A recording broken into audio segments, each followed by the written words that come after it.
Welcome to the Effortless Swimming Podcast. My guest today is Melissa Hughes. You are a triathlete based down in Tasmania, and you had a really good result in the Noosa Triathlon swim, shaving off 5 minutes from your overall time from 29 minutes down to 24, which is an impressive jump in pace. So I wanted to get you on to talk about what you've done to see such a significant improvement, and just to talk about a couple other things as well, particularly what you've been through to be able to get to that point in your triathlon over the last couple of years. So, Melissa, welcome to the podcast.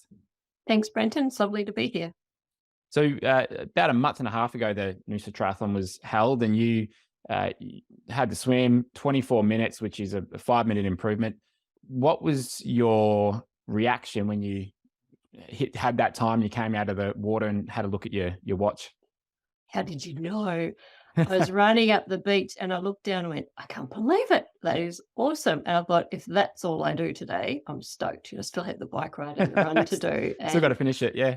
yeah, I couldn't believe it. And I thought, must have been courage assisted. But no, I just I've been working really hard on my technique, particularly since your last clinic, and it's paid off. What were some of those things that you'd been working on? Well, a little bit of history. I was taught to swim by my dad in a very small pool, 10-metre pool, not heated in Tasmania. And I thought I was a pretty good swimmer until I joined a master's swimming club about 5 years ago and realised I had so much technique I didn't know and lots of bad technique to unlearn. So it's been a bit of a process since then. And you've probably heard this before. I swam like a runner, really fast technique, and I had no idea what I was meant to be doing under the water. And so someone said, "Oh, it's all about the catch." What does this mean? And it wasn't until you broke it down. People had tried to explain it to me into that YMCA drill. I'm like, that's what I'm meant to be doing. And that whole swimming slower to get faster is hard to do, but it was really worth it. And someone else had said to me, the good thing about swimming in a pool is you can see where your arms are going. I thought, I can't see my arms. Where are my arms? And I was scraping the side of the pool, not the bottom of the pool. And, there was no power diamond, and it's made a real difference.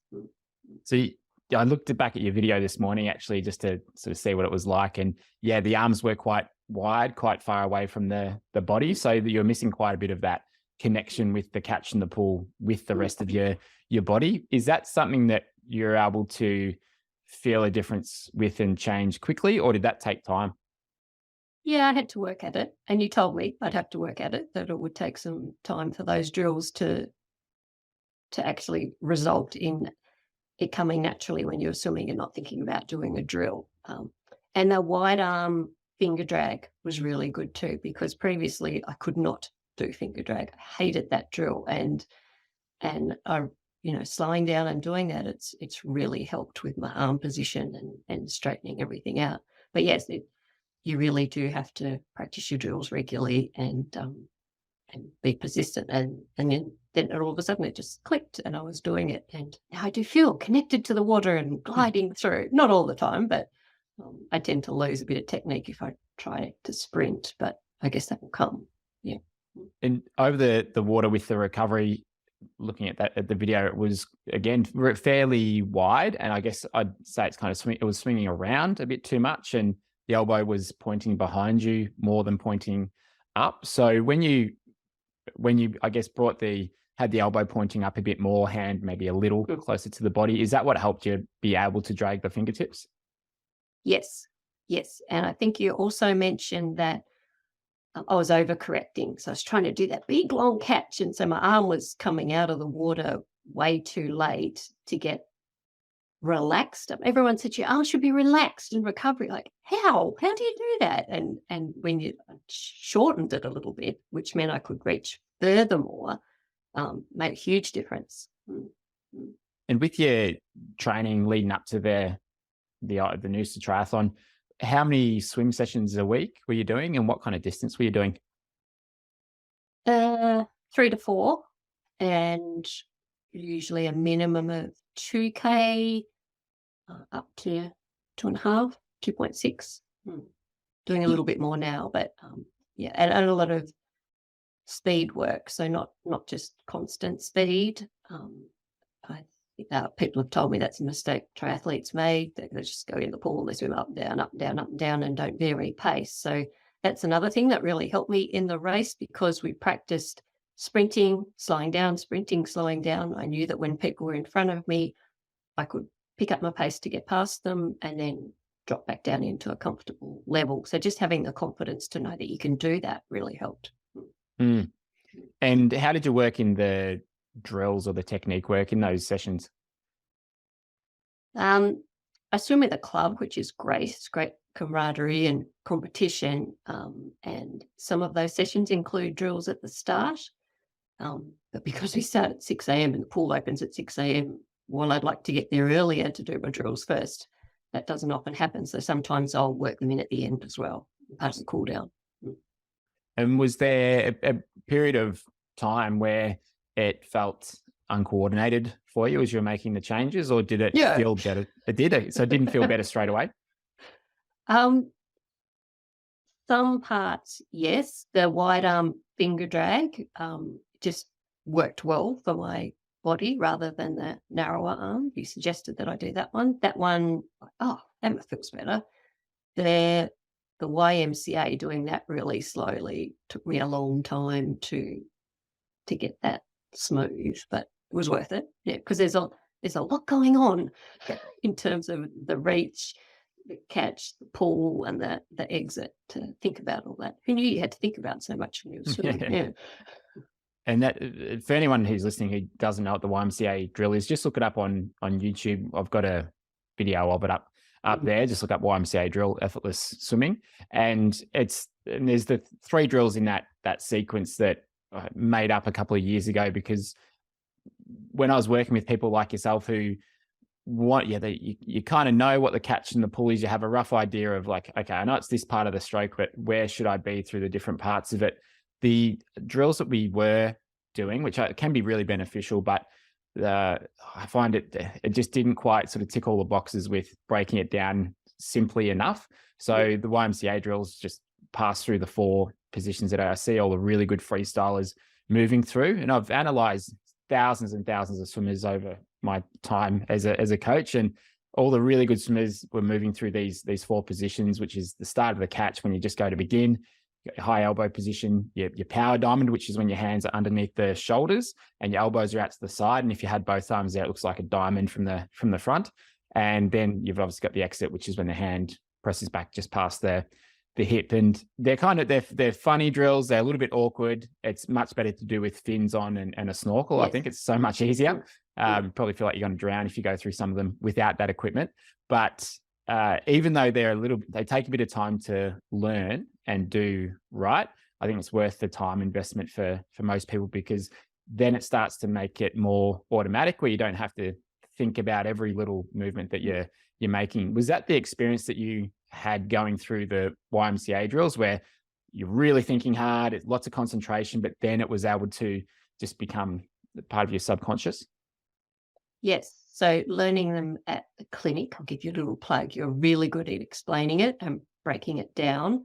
So having that base, I could then take it away and practice on my own. But yeah, when you're doing it on your own in the pool, you feel like an idiot. But it worked. It worked. And every now and then I thought, oh, that's not right, or I'm rushing to it too fast. Break it down and just focus on one thing. And yeah, it's like any new habit. It takes a while for it to really consolidate and for it to run smoothly.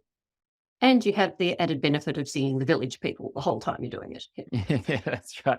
And the other benefit too is you'll be able to spot another person who's either done a clinic or done like one of our programs. There's no one else doing a YMCA drill who hasn't been through one of our things. So you'll have an instant friend at the pool if you see someone else doing it. So that's the other upside. And one of the things you mentioned was the confidence that you had in the race. Talk to me a bit about where that confidence came from and how that was different to how you were previously in some other triathlons before that. Well, it's interesting because a couple of years ago, I had my first panic attack in the water. And, I don't care about going out deep.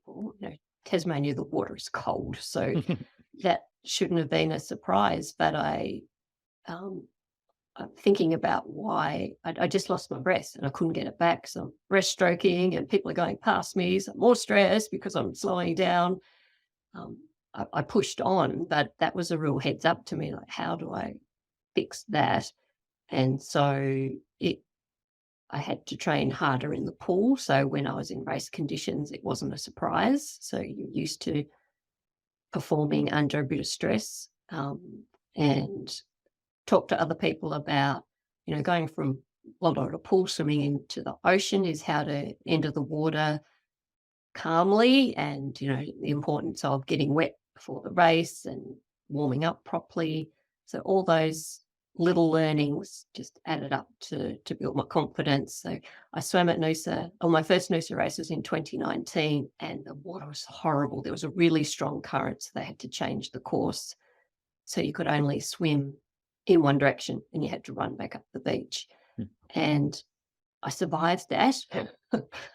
So that helped as well, because then you think, okay, well, if I could swim in that, not very fast, but that really helped.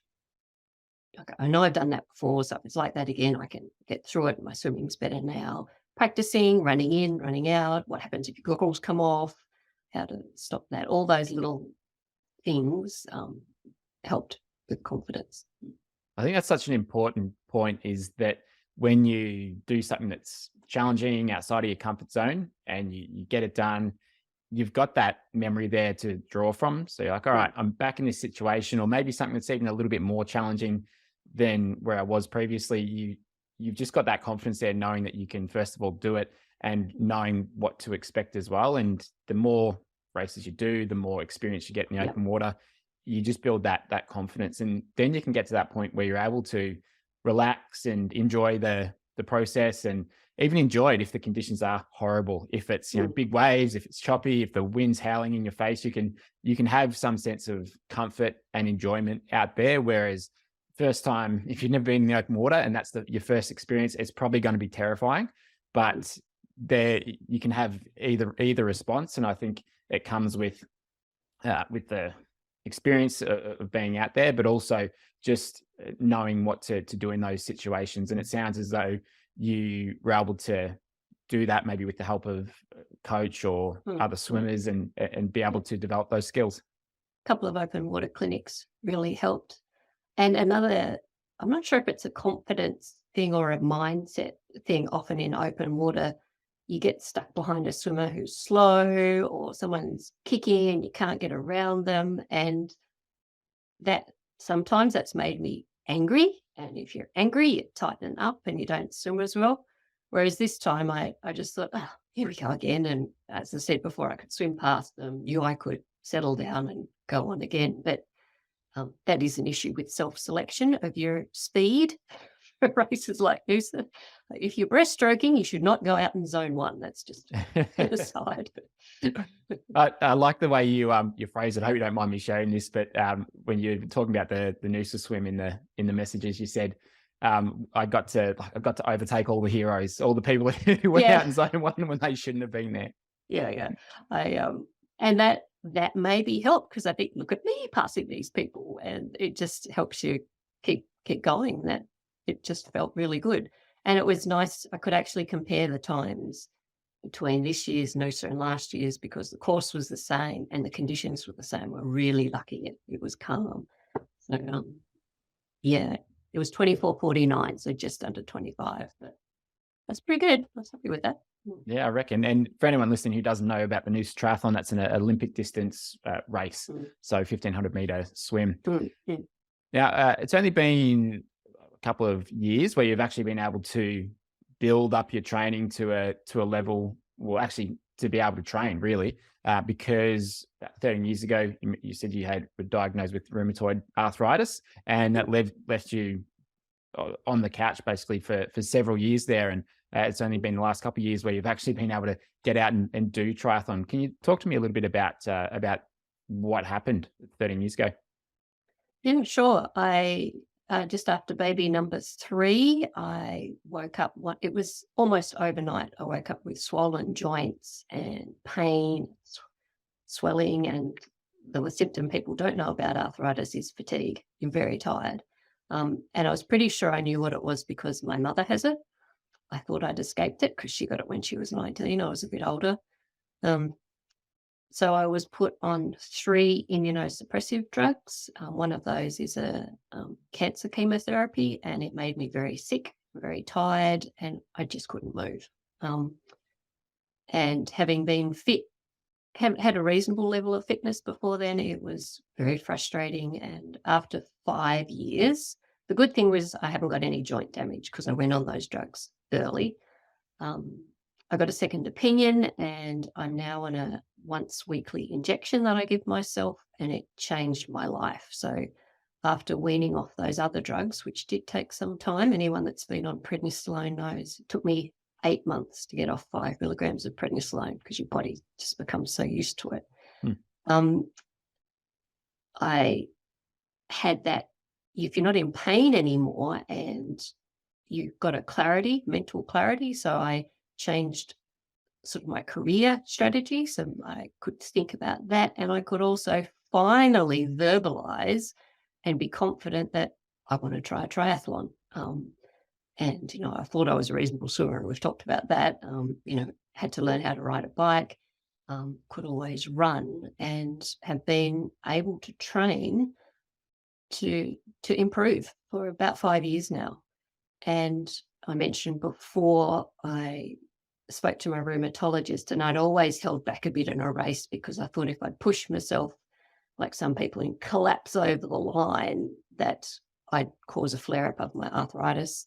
And he said, look, you're really well controlled. Next time, give it a go. So in Noosa, I gave it a go. And I was really happy with the result. I got a PB, 14-minute PB overall, and just made the leaderboard in my age group, 15. So I guess the message is that it's possible, I'm quite determined, and it's about continuity for me and consistency. I don't necessarily want a PB every time I race, just to be able to keep moving. So to have these little wins is lovely. Oh, I can imagine after going through that. You mentioned that when you're able to wean off the prednisolone, that you're able to verbalize that you wanted to do a triathlon. Is it something that you had been thinking about for a while? Yes. Probably 20 years. Yeah. I had a friend who'd done it when I guess we were in our 20s. I thought, that'd be cool. But I just, a lot of people perceive barriers to entering triathlon. You have to be really fit. You have to have all the gear, and just being in a position where, and that's not the case. And I'm saying that with my president of Triathlon Tasmania hat on. That's not the case. You can start, and it's a really welcoming community, and as I've done, slowly improve, and people very willing to share advice and help, and have swim clinics, have open water swim clinics, have cycle skills classes, learning how to change a tire. It's I've gone off track there. Sorry.